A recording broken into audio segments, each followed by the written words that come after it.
ಓಂ ಶ್ರೀ ಗುರು ಸಿದ್ಧಲಿಂಗಾಯ ನಮಃ. ಓಂ ನಮಃ ಶಿವಾಯ. ಸಮಸ್ತ ಪವರ್ ಟಿವಿ ವೀಕ್ಷಕ ಬಾಂಧವರಿಗೆಲ್ಲ ಈ ಮಾಘ ಮಾಸದ ಶಿವರಾತ್ರಿಯ ಶುಭಾಶೀರ್ವಾದಗಳೊಂದಿಗೆ ಈ ಶಿವರಾತ್ರಿಯ ಅಮಾವಾಸ್ಯೆ ಅದರೊಳಗೂ ಶಂಖಯೋಗದಲ್ಲಿ ನಡೀತಾ ಇರುವ ಈ ಶಿವರಾತ್ರಿ ಅಮಾವಾಸ್ಯೆ ಮತ್ತು ಈ ಶಿವರಾತ್ರಿಯ ಮಹತ್ವವನ್ನು ತಿಳಿದುಕೊಳ್ಳೋಣ ಮತ್ತು ಈ ಅಮಾವಾಸ್ಯೆಯ ಫಲಾಫಲಗಳನ್ನು ತಿಳಿದುಕೊಳ್ಳೋಣ. ಜಾಗತಿಕವಾಗಿ ಭಾರತದ ಮೇಲೆ ಮತ್ತು ಕರ್ನಾಟಕದಲ್ಲಿ ಯಾವ ರೀತಿಯಿಂದ ಇದರ ಫಲಾಫಲಗಳು ಉಂಟಾಗ್ತಾ ಹೋಗುತ್ತೆ ಮತ್ತು ದೆಹಲಿಯಲ್ಲಿ ಇಂದು ಪದಗ್ರಹಣವನ್ನು ಮಾಡುತ್ತಾ ಇರುವ ರಾಜಕೀಯ ಪಕ್ಷಕ್ಕೆ ಮುಂದೆ ಯಾವ ರೀತಿಯಿಂದ ಲಾಭ ಉಂಟಾಗಲಿದೆ ಅಥವಾ ನಷ್ಟ ಉಂಟಾಗಲಿದೆ, ಈ ಎಲ್ಲ ಮಹತ್ವವನ್ನ ತಿಳಿದುಕೊಳ್ಳೋಣ. ಮತ್ತು ಈ ಶಂಖ ಯೋಗ ವಿಶೇಷವಾಗಿ ನಮ್ಮ ಕರ್ನಾಟಕದ ರೈತರಿಗೆ ಮತ್ತು ಭಾರತದ ರೈತರಿಗೆ ಯಾವ ರೀತಿಯಿಂದ ಫಲಾಫಲಗಳನ್ನು ನೀಡುತ್ತಾ ಹೋಗುತ್ತೆ ಮತ್ತು ನಮ್ಮ ಹೆಮ್ಮೆಯ ಸೈನಿಕರಿಗೆ ಯಾವ ಬಲವನ್ನ ನೀಡುತ್ತಾ ಹೋಗುತ್ತೆ ಮತ್ತು ನಮ್ಮ ಭಾರತದ ಯುವ ಪೀಳಿಗೆಗೆ ಯಾವ ರೀತಿಯಿಂದ ಲಾಭವನ್ನ ಉಂಟು ಮಾಡುತ್ತಾ ಇದೆ. ಬನ್ನಿ ಇವನ್ನೆಲ್ಲ ವಿಸ್ತಾರವಾಗಿ ತಿಳಿದುಕೊಳ್ಳೋಣ. 26ನೇ ತಾರೀಕು ಬುಧವಾರ ಸಂಜೆಯಿಂದ ಶಿವರಾತ್ರಿ ಪ್ರಾರಂಭವಾಗಲಿದೆ. ಮಹಾಶಿವ ಜ್ಯೋತಿರ್ಮಯನಾಗಿ ಆವಿರ್ಭವಿಸಿದ ದಿನವಾಗಿದೆ. ಇಂತಹ ಶುಭ ದಿನದಲ್ಲಿ ನಾವು ಏನನ್ನ ಮಾಡಬೇಕು, ನಾವು ಏನನ್ನ ಮಾಡಿದರೆ ಹಲವಾರು ಎಲ್ಲ ಕಷ್ಟಗಳಿಂದ ಪರಿಹಾರ ಆಗ್ತೀವಿ. ಯಾಕಂದ್ರೆ ನೀವೆಲ್ಲ ಎಷ್ಟೋ ಶಿವರಾತ್ರಿಗಳನ್ನ ನೋಡಿದ್ದೀರ. ಆ ಶಿವರಾತ್ರಿಯಲ್ಲಿ ನಾವು ಯಾವ ರೀತಿಯಿಂದ ಮಾಡಿದಾಗ ಮಾತ್ರ ನಾವು ಆ ಶಿವನ ಒಲಿಮೆಗೆ ಪಾತ್ರರಾಗಬಹುದು. ಏಕೆಂದ್ರೆ ಭೋಲೆನಾಥ್ ಅಂತಂದೇಳಿ ಕರೆಯುವ ಆ ಮುಗ್ಧ ಮಹಾದೇವನನ್ನ ನಾವು ಈ ದಿನ ಯಾವ ರೀತಿಯಲ್ಲಿ ಅವನನ್ನ ಆರಾಧನೆಯನ್ನ ಮಾಡಬೇಕೆನ್ನುವುದನ್ನ ತಿಳಿಸ್ತೀನಿ ವೀಕ್ಷಕರೇ ಕೊನೆಯಲ್ಲಿ.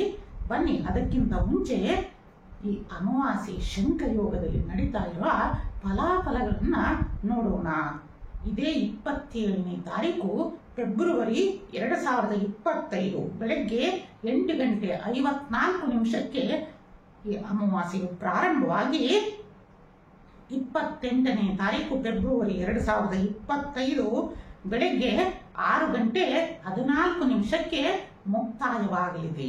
ಆದ್ದರಿಂದ 27ನೇ ತಾರೀಕಿನಂದು ಅಮಾವಾಸ್ಯೆ ಆಚರಣೆ ಶುಭಪ್ರದವಾಗಿದೆ. ಗುರುವಾರದಂದು ಈ ಅಮಾವಾಸ್ಯೆ ನಡೀತಾ ಇರೋದು, ಅದರೊಳಗೂ ವಿಶೇಷವಾಗಿ ಶಂಖಯೋಗದಲ್ಲಿ ನಡೀತಾ ಇರೋದು, ಮೀನ ಲಗ್ನದಲ್ಲಿ ಪ್ರಾರಂಭವಾಗಿರೋದು ಅತ್ಯಂತ ಶುಭಪ್ರದವಾಗಿದೆ. ಈ ದಿನ ಆಧ್ಯಾತ್ಮಿಕ ಜೀವಿಗಳು ಮತ್ತು ಯಾರು ಸಾಧನೆಯನ್ನ ಮಾಡಬೇಕು ಅಂತಂದು ಆಧ್ಯಾತ್ಮಿಕ ಕ್ಷೇತ್ರದಲ್ಲಿ ಇರ್ತೀರ ಅವರೆಲ್ಲ ಗುರುಗಳಿಂದ ಮಂತ್ರೋಪದೇಶವನ್ನ ತೆಗೆದುಕೊಂಡು ಗುಪ್ತವಾದ ಮಂತ್ರಗಳ ಸಾಧನೆಯನ್ನ ಮಾಡುವುದರಿಂದ ತಮ್ಮ ಆಧ್ಯಾತ್ಮಿಕ ಕ್ಷೇತ್ರದಲ್ಲಿ ಉನ್ನತಿಯ ಜೊತೆಗೆ ತನ್ನ ಲೌಕಿಕ ಜೀವನದಲ್ಲೂ ಸಹ ಸಕಲ ಚತುರ್ವಿಧ ಫಲಪುರುಷಾರ್ಥಗಳನ್ನು ಸಹ ಆ ಸಾಧಕ ಪಡಿತಾ ಹೋಗ್ತಾನೆ ವೀಕ್ಷಕರೇ. ಮತ್ತು ಈ ಶಂಖಯೋಗದ ಅಮಾವಾಸ್ಯೆ ವಿಶೇಷವಾದ ಫಲವನ್ನ ನೀಡುತ್ತಾ ಇದೆ. ಪ್ರತಿಯೊಬ್ಬ ಯುವ ಪೀಳಿಗೆ, ಯುವಕರಿರಲಿ ಯುವತಿಯರಿರಲಿ, ನಿಮಗೆ ಇಂದಿನಿಂದಲೂ ಎಚ್ಚರಿಸ್ತಾ ಬರ್ತಾ ಇದ್ದೀವಿ. ಈ ಕಾಲ ನಿಮಗೆ ಹೊಸ ಉದ್ಯೋಗಗಳನ್ನ ಪ್ರಾರಂಭ ಮಾಡುವ ಸುಸಮಯವಾಗಿದೆ.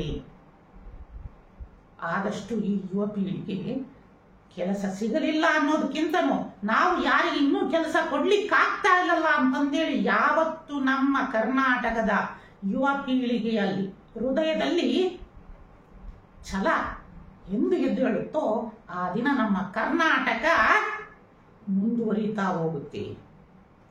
ಇಡೀ ವಿಶ್ವಕ್ಕೆ ಒಂದು ಬೆಳಕನ್ನ ಕೊಡುವಂತಹ ನಾಡು ನಮ್ಮ ಕರುನಾಡು ಆಗಬೇಕಂತಂದ್ರೆ ಇದು ಯಾವುದೇ ಸರ್ಕಾರದಿಂದ ಸಾಧ್ಯ ಇಲ್ಲ. ಆದರೆ ನಮ್ಮ ಈ ಯುವ ಪೀಳಿಗೆ ಖಂಡಿತ ಅವರು ಒಂದು ಛಲವನ್ನ ಬಿಟ್ಟು ಯುವ ಅಂದ್ರೆ ಉದ್ಯೋಗವನ್ನ ಪ್ರಾರಂಭ ಮಾಡ್ತೀರಿ ಅಂತಂದು ಹೇಳಿ ಯಾವತ್ತು ಸಂಕಲ್ಪವನ್ನ ಮಾಡ್ತಾರೋ, ನನಗೆ ಕೆಲಸ ಸಿಗಲಿಲ್ಲ ಅನ್ನೋದನ್ನ ಮರೆತು ನಾನಿನ್ನೂ ಕೆಲಸ ಕೊಡ್ಲಿಕ್ಕಾಗ್ತಾ ಇಲ್ಲಲ್ಲ ಅಂತಂದೇಳಿ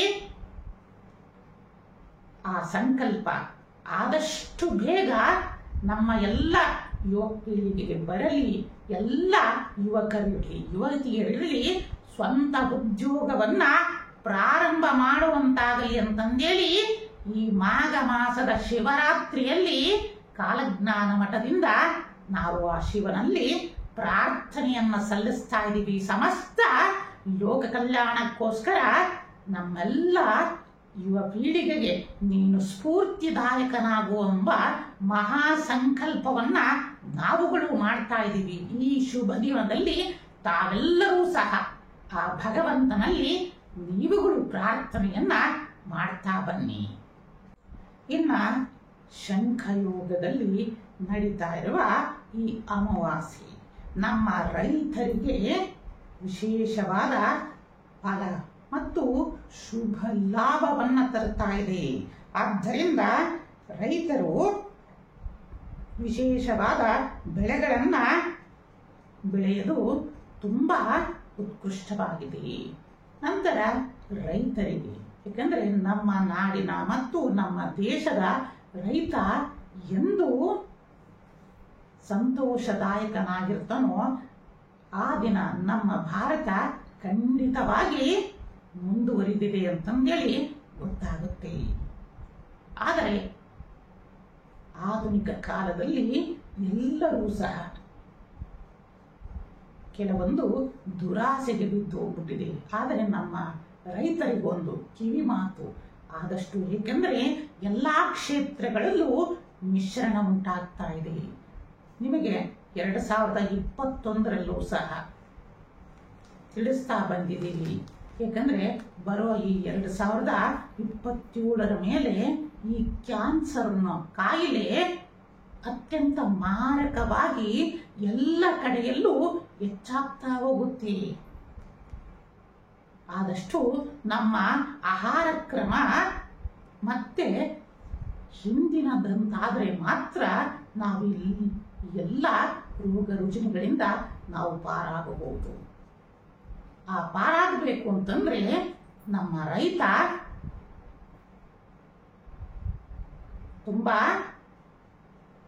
ದುಡಿಯುವಂತಾಗಬೇಕು. ಆದರೆ ಈ ಆಧುನಿಕ ಕಾಲದಲ್ಲಿ ಎಲ್ಲವೂ ಬೆಲೆ ಹೆಚ್ಚಳದಿಂದ ಅವರುಗಳು ಸಹ ಕೆಲವೊಂದು ಮಾರ್ಪಾಡುಗಳನ್ನ ಮಾಡ್ತಾ ಹೋಗ್ತಾರೆ.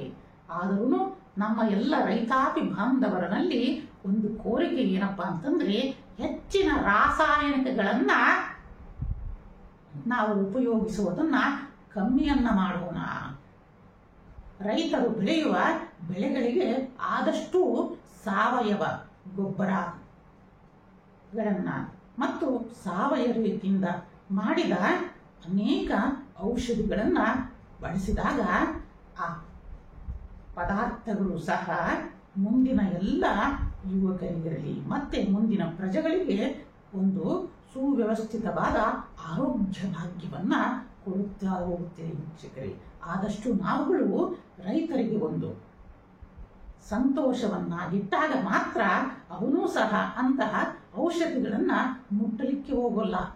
ಆದಷ್ಟು ನಾವುಗಳು ಆ ರೈತಾಪಿ ವರ್ಗದವರಿಗೆ ಹೆಚ್ಚಿನ ಬೆಲೆಯನ್ನ ನೀಡುವಂತ ಒಂದು ಮನಸ್ಸು ಉಂಟಾಗಲಿ. ಆದಷ್ಟು ಕೇಂದ್ರ ಸರ್ಕಾರ, ರಾಜ್ಯ ಸರ್ಕಾರಗಳು ನಮ್ಮ ರೈತರಿಗೆ ಅತ್ಯಂತ ಹೆಚ್ಚಿನ ಸವಲತ್ತುಗಳನ್ನು ನೀಡಿದಾಗ ಆ ರೈತ ಎಂದೂ ಸಹ ರಾಸಾಯನಿಕ ಅಂದ್ರೆ ಅನೇಕ ರೀತಿಯಿಂದ ಆ ಕೆಮಿಕಲ್ ಔಷಧಿಗಳನ್ನೇ ಅವನು ಬಳಸೋದನ್ನು ಬಿಟ್ಟು ಹೋಗ್ತಾನೆ. ಏಕೆಂದ್ರೆ ತನ್ನ ಹೊಟ್ಟೆ ತುಂಬಿದಾಗ ಮಾತ್ರ ಮನುಷ್ಯ ತೃಪ್ತಿಯನ್ನ ಕಾಣ್ತಾನೆ. ಆದ್ದರಿಂದ ಹೆಚ್ಚಿನ ಈ ಸರ್ಕಾರಗಳು ರೈತಾಪಿ ವರ್ಗದವರ ಅನೇಕ ಕಷ್ಟಗಳನ್ನ ತೀರಿಸುವಂತಾಗಲಿ. ಏಕಂತಂದ್ರೆ ರೈತನ ಮೇಲೆ ಇಡೀ ನಮ್ಮ ದೇಶದ ಆರ್ಥಿಕತೆ ಅವಲಂಬಿತ ಆಗಿರುತ್ತೆ. ವೀಕ್ಷಕರೇ, ಆದಷ್ಟು ರೈತರು ಈ ಮಾಘ ಮಾಸದಲ್ಲಿ ಕಬ್ಬು, ಈರುಳ್ಳಿ, ಬೆಳ್ಳುಳ್ಳಿ, ಮೆಣಸಿನಕಾಯಿ, ಬದನೆಕಾಯಿಗಳು, ಜೋಳ, ತೊಗರಿ, ತೆಂಗು, ಕೊಬ್ಬರಿ, ಉದ್ದಿನಕಾಳು, ಹುರುಳಿ, ಭತ್ತ, ಹತ್ತಿ, ಕಡಲೆ, ಶೇಂಗಾ, ಅಳಸಂದಿ, ಮೆಕ್ಕೆಜೋಳ, ಬೀನ್ಸ್, ಕ್ಯಾರೆಟ್, ಕಲ್ಲಂಗಡಿ ಮತ್ತು ಕರ್ಬೂಜ, ದ್ರಾಕ್ಷಿ ಮತ್ತು ವಿಶೇಷವಾಗಿ ಇನ್ನು ಆಧುನಿಕತೆಯಲ್ಲಿ ದೇಹವನ್ನು ತಂಪಾಗಿಸುವಂತಹ ಫಲಗಳು ಸಹ ಬರ್ತಾ ಇವೆ. ಅಂತಹ ತೋಟಗಾರಿಕೆಯಲ್ಲೂ ಸಹ ತೋಟಗಾರಿಕೆಯನ್ನು ಮಾಡುವುದರಿಂದ ರೈತನು ವಿಶೇಷವಾದ ಲಾಭಗಳನ್ನ ಪಡಿತಾ ಹೋಗ್ತಾನೆ. ಆದ್ದರಿಂದ ನಮ್ಮ ಹೆಚ್ಚಿನ ರೈತಾಪಿ ವರ್ಗದವರೆಲ್ಲ ಈ ಬೆಳೆಗಳನ್ನ ಈ ಅಮಾವಾಸ್ಯೆ ಆದ ತಕ್ಷಣವೇ ಬೆಳೆಯುವುದರಿಂದ ಉತ್ತಮ ಫಲಗಳನ್ನ ಅವರು ಕಾಣಬಹುದಾಗಿದೆ. ಇನ್ನ ಈ ಮಾಘ ಮಾಸದ ಶಂಖಯೋಗದಲ್ಲಿ ನಡೀತಾ ಇರುವ ಈ ಅಮಾವಾಸ್ಯೆಯ ಫಲಗಳಲ್ಲಿ ವಿಶೇಷವಾದ ಗುರುವಿನ ಅನುಗ್ರಹದಿಂದ ನಮ್ಮ ಹೆಮ್ಮೆಯ ಸೈನಿಕರಿಗೆ ವಿಶೇಷವಾದ ಅನುಗ್ರಹಗಳು ಉಂಟಾಗ್ತಾ ಇದ್ದಾವೆ. ಹೆಚ್ಚಿನ ರಕ್ಷಣೆಯನ್ನ ನಾವುಗಳು ಅವರಿಗೆ ನೀಡಬೇಕಾಗಿದೆ. ಏಕೆಂದರೆ ಇಂದು ನಮ್ಮ ಮಠ ಮಾನ್ಯಗಳಿರಲಿ, ಅನೇಕ ಸಂಘ ಸಂಸ್ಥೆಗಳಿರಲಿ, ಅನೇಕ ಪ್ರಜೆಗಳು ನೆಮ್ಮದಿಯಿಂದ ರಾತ್ರಿ ನಿದ್ದೆಯನ್ನ ಮಾಡ್ತೀವಿ ಅಂತಂದ್ರೆ ಇದಕ್ಕೆ ಕಾರಣ ಯಾರಪ್ಪ ಅಂತಂದ್ರೆ ಹಗಲು ರಾತ್ರಿ ನೋಡಿ ಅವರಿಗೆ ಎಷ್ಟು ಚಳಿ ಇರುತ್ತೋ ಮಳೆ ಇರುತ್ತೋ ಎಲ್ಲವನ್ನೂ ಲೆಕ್ಕಿಸಿದರೆ ನಮ್ಮ ರಾಷ್ಟ್ರಕ್ಕೋಸ್ಕರ ನಮ್ಮೆಲ್ಲ ಪ್ರಜೆಗಳಿಗೋಸ್ಕರ ಅವರು ತಮ್ಮ ಜೀವಮಾನವನ್ನೇ ಪಣಕ್ಕಿಟ್ಟು ಹಗಲು ರಾತ್ರಿ ಅನ್ನದಲೇ ನಮ್ಮ ಗಡಿಯನ್ನ ದೇಶದ ಗಡಿಯನ್ನ ಕಾಯ್ತಾ ಇರ್ತಾರಲ್ಲ ಅಂತವರಿಗೆ ಇನ್ನೂ ವಿಶೇಷವಾದ ರಕ್ಷಣಾ ವ್ಯವಸ್ಥೆ ಬರಬೇಕು ಅಂತಂದು ಕಾಲಜ್ಞಾನದಲ್ಲಿ ತಿಳಿಸ್ತಾ ಇದೆ. ಈಗ ಸೈನ್ಸು ಎಷ್ಟೋ ಮುಂದುವರಿತಾ ಇದೆ. ಆದ್ದರಿಂದ ನಮ್ಮ ಕೇಂದ್ರ ಸರ್ಕಾರಗಳು ಇನ್ನೂ ಹೆಚ್ಚಿನ ಆಧುನಿಕತೆ ಈಗ ಇನ್ನೂ ಹೆಚ್ಚಿನದಾಗಿ ನೀಡಿದೆ.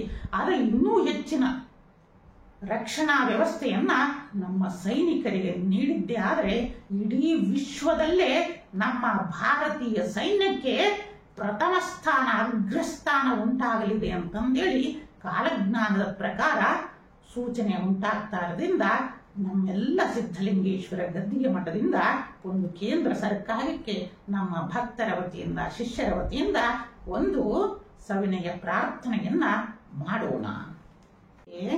ತಿಳಿಸಿದಂತೆ ನಾವುಗಳು ಈ ವರ್ಷದ ಪ್ರಾರಂಭದಲ್ಲಿ ಅನೇಕ ದೇಶಗಳ ನಡುವೆ ನಡೀತಾ ಇರುವ ಅನೇಕ ಯುದ್ಧಗಳು ಸಹ ಈ ವರ್ಷ ಸಮಾಪ್ತಿಯಾಗಲಿದೆ. ಎಂತಹ ಘೋರವಾಗಿ ನಡೀತಾ ಇತ್ತು ಅಂತಹ ಯುದ್ಧಗಳು ಈ ವರ್ಷ ಸಮಾಪ್ತಿಗೊಂಡು ದೇಶದಲ್ಲಿ ಶಾಂತಿಯನ್ನ ನೆಲೆಸುವ ವ್ಯವಸ್ಥೆ ಉಂಟಾಗಲಿಕ್ಕೆ ಸುಸಮಯ ಉಂಟಾಗ್ತಾ ಇದೆ. ಇನ್ನ ದೆಹಲಿಯ ಮುಖ್ಯಮಂತ್ರಿಗಳು ಫೆಬ್ರವರಿ 20, 2025ರಂದು ಪ್ರಮಾಣ ವಚನವನ್ನ ಸ್ವೀಕರಿಸ್ತಾ ಇದ್ದಾರೆ. ಆದರೆ ಕಾಲಜ್ಞಾನದ ಪ್ರಕಾರ ಕೆಲವೊಂದು ಗ್ರಹಗತಿಗಳ ಚಲನವಲನದಿಂದ ಮುಂದೆ 2027ರ ನಂತರ ಮತ್ತು 2027ರಿಂದ ಅನೇಕ ರಾಜಕೀಯದಲ್ಲಿ ಹಣಕಾಸಿನ ವ್ಯವಹಾರಗಳಲ್ಲಿ ರಾಜ್ಯವೇ ದಿಕ್ಕು ತಪ್ಪುವಂತಹ ಸೂಚನೆ ಉಂಟಾಗ್ತಾ ಇದೆ. ಈ ದಿನ ಅವರು ಪ್ರಮಾಣ ವಚನವನ್ನ ತೆಗೆದುಕೊಳ್ಳುವುದರಿಂದ ಮತ್ತು ಇನ್ನ 8-10 ತಿಂಗಳಲ್ಲೇ ತಮ್ಮ ಪಕ್ಷದಲ್ಲೇ ಅನೇಕ ರೀತಿಯಿಂದ ಗೊಂದಲಗಳು ಸಹ ಉಂಟಾಗುವಂತಹ ಸೂಚನೆ ಉಂಟಾಗ್ತಾ ಇದೆ. ಆದಷ್ಟು ಇನ್ನೇ ಕಾಲಜ್ಞಾನದ ಗ್ರಹಗತಿಯ ಆಧಾರದ ಮೇಲೆ ಕೊಂಚ ನೀವು ವಿಳಂಬ ಮಾಡಿ ಪ್ರಮಾಣ ವಚನವನ್ನ ತೆಗೆದುಕೊಂಡಿದ್ದರೆ ತುಂಬಾ ಉತ್ತಮವಾಗುತ್ತಿತ್ತು.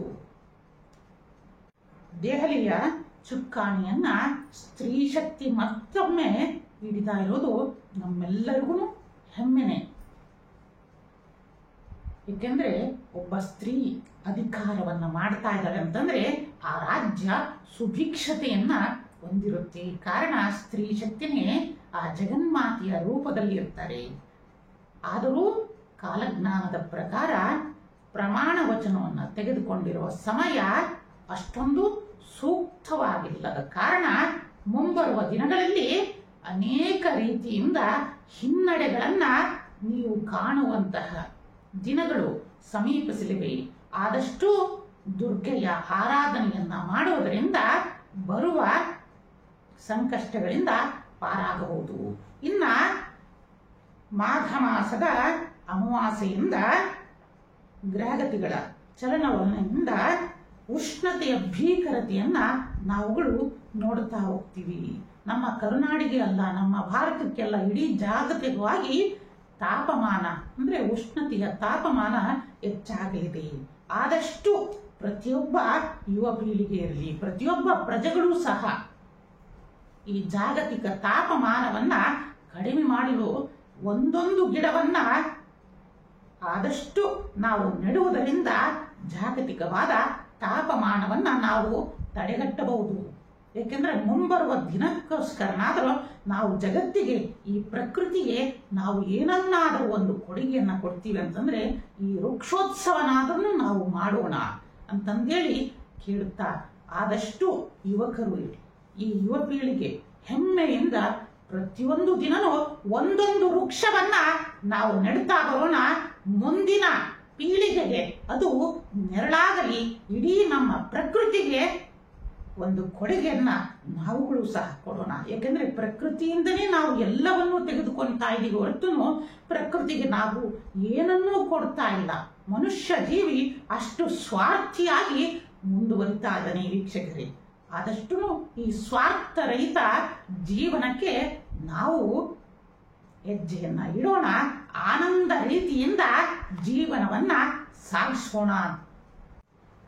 ಭಾರತ ಮತ್ತು ಹಲವಾರು ದೇಶಗಳಲ್ಲಿ ಭೂಕಂಪಗಳು, ಸುನಾಮಿಗಳು, ಜ್ವಾಲಾಮುಖಿಗಳು ಮತ್ತು ಅನೇಕ ಕಡೆಗಳಲ್ಲಿ ಕಾಡ್ಗಿಚ್ಚುಗಳು, ಬೆಂಕಿಯಿಂದ ಅನಾಹುತಗಳು ಮತ್ತು ವಿಮಾನ ಅಪಘಾತಗಳು, ರೈಲು ಅಪಘಾತಗಳು ಮತ್ತು ಅಕಾಲಿಕ ಮಳೆಗಳನ್ನು ನಾವು ಕಾಣಬಹುದಾಗಿದೆ. ಹೆಚ್ಚಾಗಿ ವಿಮಾನ ನಡೆಸ್ತಾ ಇರುವ ಪೈಲಟ್ಗಳು ಸಹ ನೀವು ಎಚ್ಚರಿಕೆಯಿಂದ ಇರುವುದು ಒಳಿತು. ಏಕೆಂದರೆ ನಿಮ್ಮನ್ನ ನಂಬಿ ಅನೇಕ ಪ್ರಯಾಣಿಕರು ಪ್ರಯಾಣವನ್ನ ಮಾಡ್ತಾ ಇದ್ದಾರೆ. ಆದಷ್ಟು ನಾವು ಹೊಸ ವರ್ಷದಲ್ಲೇ ತಿಳಿಸಿದ್ದೀವಿ, ಆದಷ್ಟು ವಿಮಾನ ಯಾತ್ರೆಯಲ್ಲಿರುವವರು ಎಚ್ಚರಿಕೆಯನ್ನ ವಹಿಸುವುದು ಸೂಕ್ತ. ಅನೇಕ ಉತ್ತರ ಭಾರತ ಇರಲಿ ಮತ್ತು ಪಶ್ಚಿಮ ಬಂಗಾಳಗಳು ಮತ್ತು ವೆಸ್ಟ್ ಬೆಂಗಾಲ್, ಈ ಕಡೆ ಎಲ್ಲ ಅನೇಕ ರೀತಿಯಿಂದ ಚಂಡಮಾರುತದ ಸೂಚನೆಗಳು ಸಹ ತೋರಿಸ್ತಾ ಇದೆ. ಮತ್ತು ಜಪಾನ್, ಚೀನಾ, ಉತ್ತರ ಕೊರಿಯಾ ಈ ಕಡೆನೂ ಸಹ ಅನೇಕ ಭೂಕಂಪಗಳು ಮತ್ತು ಚಂಡಮಾರುತಗಳ ಸೂಚನೆಗಳು ಸಹ ಉಂಟಾಗ್ತಾ ಇದೆ. ಇಂಗ್ಲೆಂಡ್ನಲ್ಲಿ ಆರ್ಥಿಕತೆಯೇ ಬುಡಮೇಲಾಗಬಹುದು, ಏರುಪೇರುಗಳು ಉಂಟಾಗಬಹುದು. ಏಕೆಂದ್ರೆ ಕಾಲಚಕ್ರ ಎಷ್ಟು ರೋಚಕ. ಅದರೊಳಗೂ ನಾವು ಈ ಅಮಾವಾಸ್ಯೆದು ಕಾಲಜ್ಞಾನವನ್ನ ನೋಡ್ತಾ ಇದ್ದಾಗ ನಮಗೆ ಒಂದು ಆಶ್ಚರ್ಯವನ್ನ ಉಂಟು ಮಾಡ್ತಾ ಇದೆ. ಅನೇಕ ತಾಳೆಗರಿಗಳನ್ನ ಗ್ರಂಥಗಳಲ್ಲಿ ಉಲ್ಲೇಖವನ್ನ ನೋಡಿದಾಗ ತುಂಬಾ ಆಶ್ಚರ್ಯ ಉಂಟಾಗ್ತಾ ಇದೆ. ಏಕೆಂತಂದ್ರೆ ಇಡೀ ಇಂಗ್ಲೆಂಡ್ನ ದೇಶದವರು ಇಡೀ ವಿಶ್ವದೆಲ್ಲೆಡೆ ಅನೇಕ ದೇಶಗಳನ್ನ ತಮ್ಮ ವಶಕ್ಕೆ ತೆಗೆದುಕೊಂಡು ತಮ್ಮ ಸಾಮ್ರಾಜ್ಯವನ್ನ ಸ್ಥಾಪನೆಯನ್ನ ಮಾಡಿದ್ರು. ತಮ್ಮ ಸಾಮ್ರಾಜ್ಯದಿಂದ ಅನೇಕ ದೇಶಗಳನ್ನ ಆಳ್ವಿಕೆಯನ್ನೂ ಸಹ ನಡೆಸಿದ್ರು. ಆದರೆ ಕಾಲಚಕ್ರ ಏನಪ್ಪಾ ತಿಳಿಸ್ತಾ ಇದೆ ಅಂತಂದ್ರೆ, ಮುಂಬರುವ ದಿನಗಳಲ್ಲಿ ಈ ಇಂಗ್ಲೆಂಡ್ ದೇಶದವರನ್ನೇ ಇನ್ನೊಂದು ದೇಶ ಇರಲಿ, ಅನ್ಯ ಭಾಷೆಯವರಿರಲಿ, ಇಲ್ಲವೇ ಅನ್ಯ ಧರ್ಮದವರು ಈ ದೇಶವನ್ನ ಅಧಿಕಾರಕ್ಕೆ ಮತ್ತು ಈ ದೇಶದ ಅಧಿಕಾರವನ್ನ ತೆಗೆದುಕೊಳ್ಳುವಂತಹ ಸಮಯ ಸಮೀಪ ಆಗ್ತಾ ಇದೆ. ನೋಡಿ, ಆ ದಿನ ಇದೇ ದೇಶ ಇಡೀ ಎಷ್ಟೋ ದೇಶಗಳನ್ನ ತನ್ನ ಸ್ವಾಧೀನದಲ್ಲಿಟ್ಟುಕೊಂಡು, ಉದಾಹರಣೆಗೆ ನಮ್ಮ ಭಾರತವನ್ನೇ ಅಷ್ಟೊಂದು ಆಳ್ವಿಕೆಯನ್ನ ನಡೆಸಿತ್ತು. ಇಲ್ಲಿಂದ ನಮ್ಮ ಭಾರತದಿಂದ ಅನೇಕ ಎಷ್ಟು ಮಸಾಲೆ ಪದಾರ್ಥಗಳಿಂದ ಹಿಡಿದು ಅತ್ಯಮೂಲ್ಯ ರತ್ನ ವಜ್ರ ವೈಢೂರ್ಯಗಳಿಂದ ಅನೇಕ ನಿಧಿ ನಿಕ್ಷೇಪಗಳನ್ನೇ ಒತ್ತು ತನ್ನ ದೇಶಕ್ಕೆ ಸಾಗಿಸಿತು. ಆದರೂ ನಮ್ಮ ಭಾರತ ಇಡೀ ವಿಶ್ವಕ್ಕೆ ಒಂದು ಹೆಮ್ಮೆ. ಎಷ್ಟೇ ದೇಶದವರು ಇಲ್ಲಿ ಬಂದು ದರೋಡೆಯನ್ನ ಮಾಡಿದ್ರೂ ಸಹ ಇಡೀ ವಿಶ್ವಕ್ಕೆ ಅತ್ಯಂತ ಶ್ರೀಮಂತ ರಾಷ್ಟ್ರ ನಮ್ಮ ಭಾರತ. ಆದರೂ